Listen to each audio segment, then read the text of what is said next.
Last week, nahack yung Facebook Messenger ng mom ko. The hacker contacted close family and friends and was asking for personal information and GCash accounts. So, merong iba na nagbigay ng GCash accounts at nakunan sila ng pera. But why did this happen? This happened because there was a data breach. The person tried to call my mom and my mom inadvertently nagbigay siya ng personal information niya, particularly yung kanyang cellphone number. So be careful when you're dealing with people who you do not know. Sometimes they pose as friends or family, and sometimes they entice you.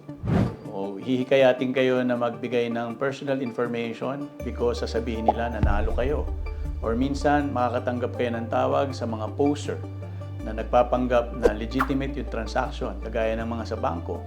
Ako man nakakatanggap ng mga ganong verification calls, pero it turns out that they're just getting information and fishing for information from me.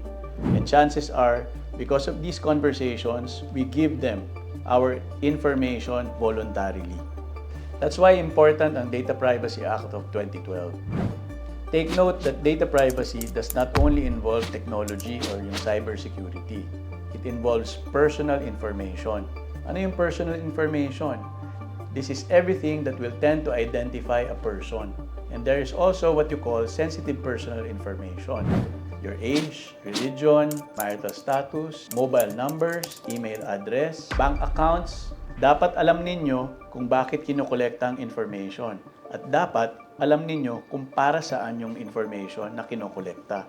Personal information processors and personal information collectors must operate under a principle of transparency, legitimacy, and proportionality. The data subjects must give their consent when you give personal data. So the data subject should be aware what is the data to be collected, what for, and how much data is to be collected. Dapat proportionate. Also, you can complain if the data being collected is too much. Dapat sapat lang or adequate. We should also be aware how long they intend to keep and store the data. In fact, you can also demand for the destruction or deletion of data that's being collected. In fact, pwede kayong magreklamo kung inaccurate yung data or sobra-sobra ang data na hinihingi sa inyo. So what happens if there's a data breach?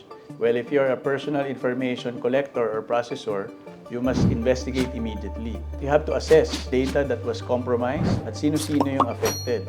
In fact, within 72 hours, you have to inform the subjects and the NPC of what you have done. Failure to report is already an act of concealment and it's punishable under the law. Remember, your personal data is yours and personal information collectors should keep it safe and handle it with care.